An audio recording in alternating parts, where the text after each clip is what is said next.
Good evening beautiful YouTube family, कैसे हैं आप सब। उम्मीद करती हूँ अच्छे से हैं। Thank you so much for your love and support. मेरी दुआ है आप लोगों की तमाम दिली मुरादें पूरी हों, आमीन। एक छोटा सा मुझे अफसोस है कि आप लोग मुझे सब्सक्राइब करते हैं, अपना प्यार शो कराते हैं, मुझ पे अपना ट्रस्ट शो कराते हैं और मेरे चैनल का नाम ही ट्रस्ट टॉक लव टैरो है, लेकिन आप लोग सब्सक्राइब तो कर लेते हैं, बेल आइकन प्रेस नहीं करते। तो फिर आप लोगों को नोटिफिकेशन नहीं जाता, तो जब नोटिफिकेशन नहीं जाता तो फिर आप लोगों को न्यू अपडेट भी नहीं मिलती और आप लोगों को आइडिया ही नहीं होता कि आप लोगों के पर्सन की करंट फीलिंग्स के बारे में और आप लोगों का दिन कैसा रहेगा इस बारे में न्यू अपडेट्स अपलोड हो चुकी हैं। तो प्लीज़ मेरी रिक्वेस्ट है कि बेल आइकन को ज़रूर प्रेस किया करें ताकि आप लोगों को हर नई वीडियो की नोटिफिकेशन आ जाए, ठीक है। तो अब हम स्टार्ट करते हैं। आप लोगों के लिए आप लोगों की रीडिंग आज होगी कि आप लोगों के पर्सन आप लोगों को क्या कहना चाहते हैं, क्या लव मैसेजेस आपको देना चाहते हैं। आज मैं लव मैसेजेस लूँगी आप लोगों के पर्सन की तरफ से आप लोगों के लिए। उससे पहले हम ओरेकल से देखेंगे कि आपके पर्सन क्या कहना चाहते हैं, आपको क्या मैसेज देना चाहते हैं, क्या बताना चाहते हैं। तो जनरल रीडिंग है, जो रेजोनेट करे आपके साथ मैसेज उसे रख लें, जो नहीं रेजोनेट करता उसे जाने दीजिए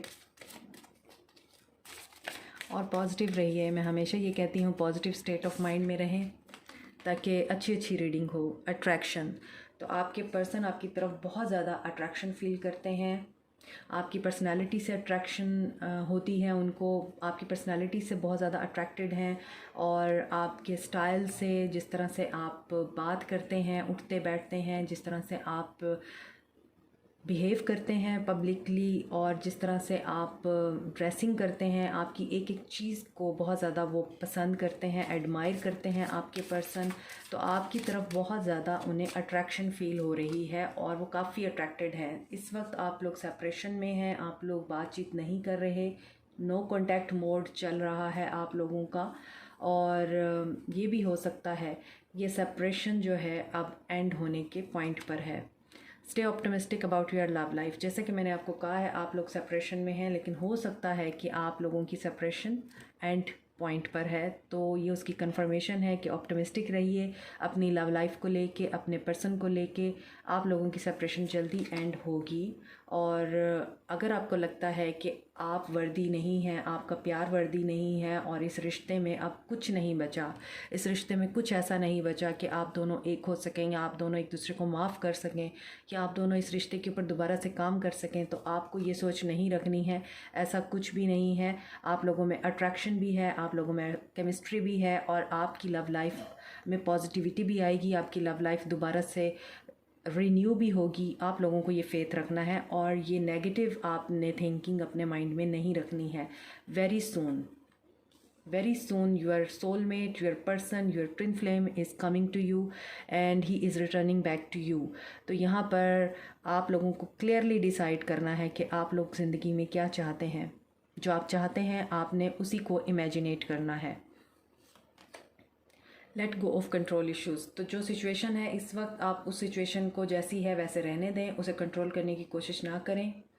अगर सेपरेशन चल रही है तो सेपरेशन जल्दी एंड हो जाएगी, अपने टाइम पे एंड होगी। आप लोगों को इसके लिए किसी किस्म की परेशानी में रहने की ज़रूरत नहीं है, कोई एफ़र्ट पुट करने की ज़रूरत नहीं है। मुझे लगता है कि कुछ लोग मैरिड पर्सन से मोहब्बत करते हैं, मैरिड पर्सन से रिलेशनशिप में हैं, बच्चे इन्वॉल्व हैं यहाँ पर और बच्चों का इशू भी हो सकता है जिसकी वजह से आप लोगों में सेपरेशन हुई है, या फिर आप मदर हैं और आपके बच्चे हैं जिनकी वजह से आपने अपने पर्सन से किनारा किया है। तो यहाँ पर ऐसा कुछ है कि बच्चे इन्वॉल्व हैं इस रिलेशनशिप में जिसकी वजह से आप दोनों रीयूनाइट नहीं हो पाए हैं अभी तक, या फिर बचपन में उनके साथ कुछ ऐसा हुआ है आपके पर्सन के साथ कि वो वहाँ से हील नहीं हो पाए हैं।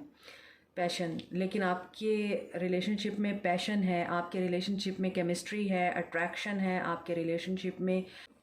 मज़ीद देखते हैं हीलिंग फैमिली इश्यूज़, तो आपके पर्सन के फैमिली इश्यूज़ हील हो रहे हैं। जैसे कि मैंने आपसे रीडिंग में ही कहा था स्टार्ट में कि आपके पर्सन हो सकता है बचपन में हील ना हुए हों, उनको अपने पेरेंट्स के साथ कुछ इश्यूज़ हों, तो यहाँ पर उनके वो इश्यूज़ रिज़ॉल्व हो रहे हैं। इसके अलावा उनके अपने बच्चों के साथ भी इश्यूज़ रिज़ॉल्व हो रहे हैं।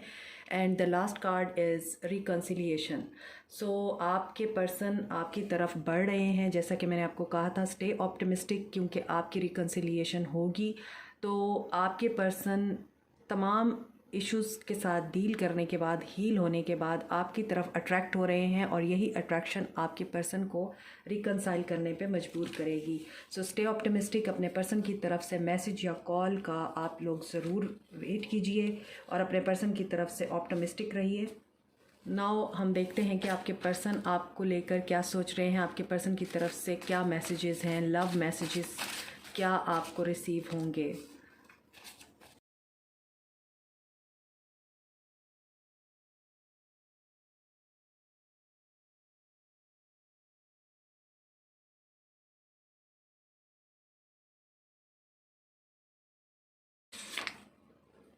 चलें बाकी मैं बाद में देखती हूँ।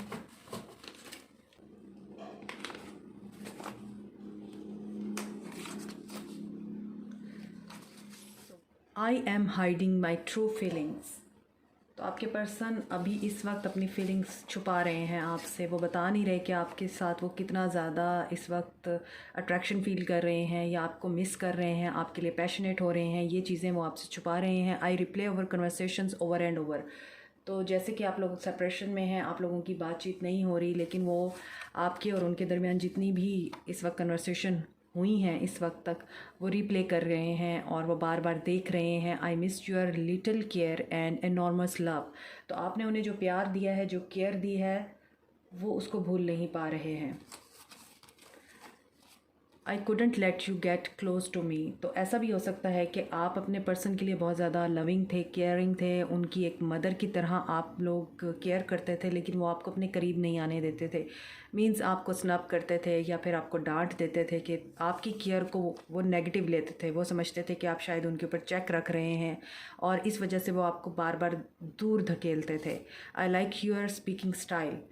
तो जैसे कि मैंने आपको रीडिंग के स्टार्ट में बताया, यहाँ पे अट्रैक्शन का कार्ड था कि वो आपकी बात करने के स्टाइल से बहुत ज़्यादा अट्रैक्टेड हैं। तो ये उसकी कंफर्मेशन है कि आपकी बात करने के स्टाइल से वो बहुत ज़्यादा अट्रैक्टेड है। My heart is full of love for you. तो उनके दिल में बहुत ज़्यादा प्यार है। Abundance flows to you. तो आप लोग जो चीज़ मैनिफेस्ट कर रहे हैं अपने रिश्ते में, वो आप लोगों के लिए मैनिफेस्ट हो रही है। I hate how much pain I have caused you. तो यहाँ पर नज़र आता है कि आपके पर्सन को हर चीज़ की रियलाइजेशन है। अगर उन्होंने आपको ये महसूस कराया है कि आप वर्दी नहीं हैं, अगर उन्होंने आपको ये महसूस कराया है कि you are nothing for him, अब उन्हें ये रियलाइजेशन हो रही है कि बहुत दर्द दिया उन्होंने आपको। Making a post about you. तो सोशल मीडिया पे अक्सर वो पोस्ट डालते हैं जो कि आपको कहीं ना कहीं इनडायरेक्टली और डायरेक्टली एड्रेस कर रही होती हैं। I miss you to the core, it's only you I adore. Yes I am a bad boy but you are a good girl. तो लगता है कि आपके पर्सन शायद प्ले बॉय टाइप पर्सनैलिटी हैं, इसी वजह से वो इस चीज़ को एक्सेप्ट कर रहे हैं कि yes I am but you are a good girl, कि तुमने मुझे इसके बावजूद पसंद किया, इसके बावजूद मुझे एक्सेप्ट किया।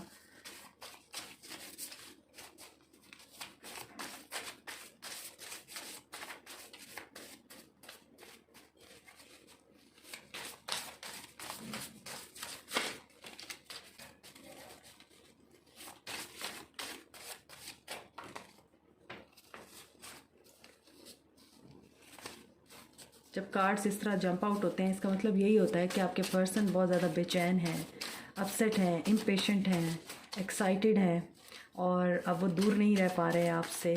उन्हें बहुत जल्दी आपके साथ कनेक्शन करना है। बहुत सारे कार्ड्स गिर गए हैं। They are enough I think.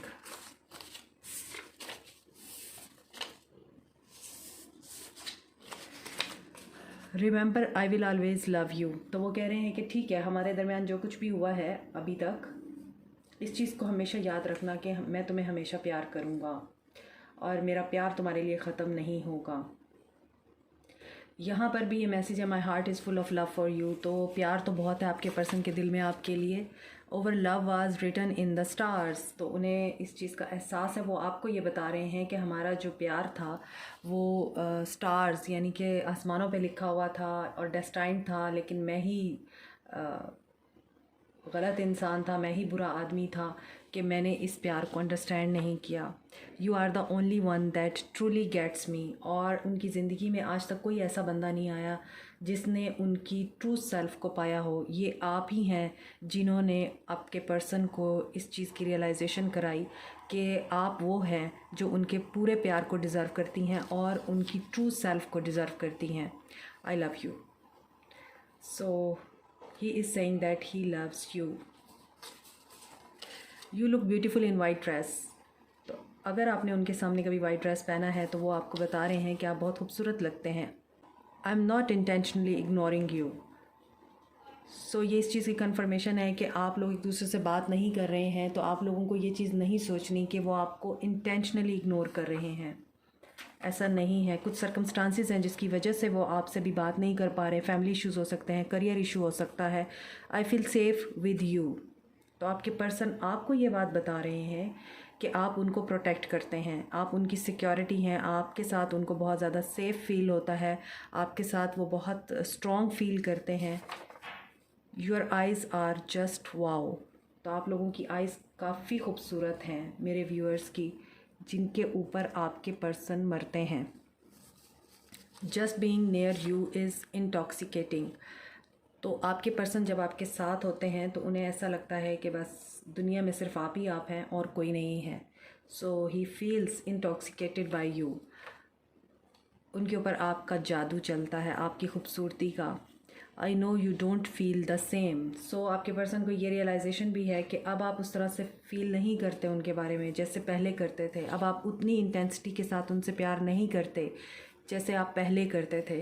तो इस चीज़ की भी रियलाइजेशन है। मुझे लगता है आपके पर्सन बातों बातों में इस चीज़ को एडमिट कर रहे हैं कि गलती सारी उन्हीं की है, हालांकि उन्होंने ब्लेम हमेशा आप पे डाला है। I think you broke my heart. So ये आपके लिए नहीं है, ये आपके पर्सन के लिए है कि आपके पर्सन ने आपका दिल तोड़ा है और आप उनको ये कह रहे हैं यू ब्रोक माई हार्ट। जैसे कि यूँ समझ लीजिए कि यहाँ पर आपके पर्सन आपको कह रहे हैं कि मुझे पता है तुम अब उस तरह से सेम फील नहीं करती या करते, तो आप उनको ये जवाब दे रहे हैं कि यू ब्रोक माई हार्ट, इसी वजह से मैं तुम्हारे लिए अब ऐसा फील नहीं करती। I have trouble with intimacy. तो इट मीन्स कि उनके कुछ बचपन के ट्रॉमाज हैं या उनके साथ कुछ ऐसे इश्यूज़ हैं जिसकी वजह से वो आपके करीब नहीं आ पाते या आपको अपने करीब नहीं आने देते। यहाँ पर था एक मैसेज जिसमें आपके पर्सन कह रहे थे कि मैंने आपको अपने करीब नहीं आने दिया। तो यहाँ पर वही चीज़ मुझे फ़ील हो रही है कि उनको प्रॉब्लम है इंटीमेसी के साथ, वो डरते हैं, वो they have a fair of love. उन्हें लगता है कि अगर वो प्यार एक्सप्रेस करेंगे, प्यार शो करेंगे तो ये उनकी वीकनेस हो जाएगी और आप उनकी वीकनेस का फ़ायदा उठाएंगे। Please forgive me. और साथ में वो माफ़ी भी मांग रहे हैं कि मुझे माफ़ कर दो। यू मेक मी मेल्ट, क्योंकि तुम वाहिद औरत हो या वाहिद मर्द हो जो इस तरह से मुझे फ़ील कराता है जैसे पहले कभी किसी ने नहीं कराया। You are my true happiness and I see the rest of my life with you beautiful and I took you for granted. I hate myself for that. ये अनदर कन्फर्मेशन है कि आपके पर्सन को वाकई में realisation है कि उन्होंने आपके साथ गलत किया है और वो इस चीज़ से बहुत ज़्यादा अवेयर हैं। और यहाँ पर मुझे लगता है कि वो आपसे अपॉलॉजी चाहते हैं, आप उन्हें माफ़ कर दें और उन्हें दोबारा से चांस दे दें। यहाँ पर मैसेजेस मुझे यही वाइब्स दे रहे हैं क्योंकि वो आपके साथ रिकनसाइल करना चाहते हैं, आपकी ज़िंदगी में वापस आना चाहते हैं। इट्स अप टू यू कि आप उनको माफ़ करते हैं या नहीं। This is it. Comment section में मुझे इसके बारे में ज़रूर फीडबैक दीजिएगा। Thank you so much. Take care. Bye.